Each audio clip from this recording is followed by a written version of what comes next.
Polynesian Paralysis, the sensible approach to mindfulness. The book Waikiki Beachnik, written by H. Allen Smith in 1956, may be the first published use of the term Polynesian paralysis. H. Allen Smith was born in 1907. He was an American journalist, humorist, and writer whose books were popular in the 1940s and 1950s. He wrote two best-selling books. The first was Low Man on the Totem Pole, published in 1941. The second book was Life in a Putty Knife Factory, published in 1943. Smith's books were on the New York Herald Tribune's bestseller list for 100 weeks.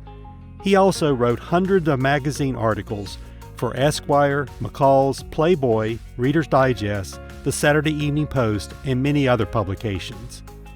Although often classified as a humorist, Smith preferred to be described as a reporter with a humorous slant.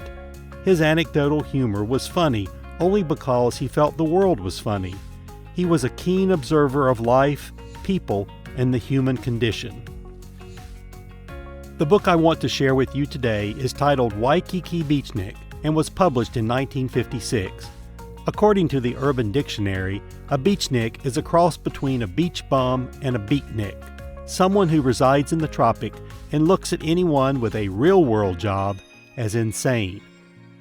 The book Waikiki Beachnik is an account of Smith's adventures while on vacation with his wife in Hawaii. Smith mentions Polynesian paralysis 3 times in his book. First, on page 4 at the very beginning, even before he leaves New York City, he was warned by friends to eat no lotus because it will produce a disease called Polynesian paralysis, for which there is no cure. A lotus eater being a person who spends their time indulging in pleasure and luxury rather than dealing with practical concerns. After a few weeks on the island of Oahu, Smith writes that he is accused of spending too much time loafing around. On page 92 he writes, "The truth is I'm getting both lazy and irritable, and I fear that I may be catching the disease known as Polynesian paralysis. The chief symptom of Polynesian paralysis is a screaming desire not to work, not to do anything that requires any substantial effort, either physical or mental. Sooner or later, almost everyone gets it. There is no stigma attached to it. In fact, it is the most pleasant of all diseases that Pandora kept in her box." Smith describes in great detail the people he meets in Hawaii who have developed a slower pace to living, possibly because they're on an island in the middle of the Pacific Ocean and, as he puts it, ain't going nowhere.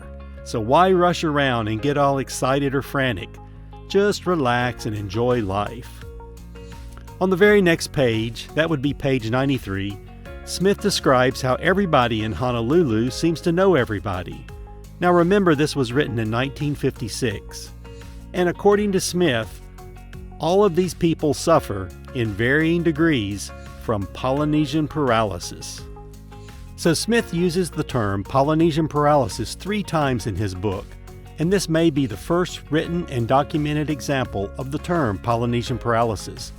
Note that Smith mistakenly describes Polynesian paralysis as a disease, which it is not, but otherwise he uses the term correctly to describe the relaxed lifestyle in Hawaii and the tendency for people in Hawaii, especially tourists, to be still, relax, avoid work of any kind, and most importantly, enjoy life. For more information about Polynesian paralysis, please go to our website at rxaloha.com or listen to the Polynesian Paralysis podcast on your favorite streaming platform. If you enjoyed this video, please subscribe and click the like button and add a comment below. This video is brought to you by RX Aloha. We hope that you will take a few minutes each day to be still, relax, appreciate nature, and enjoy life. Enjoy less stress, more kindness every day. Enjoy Polynesian paralysis.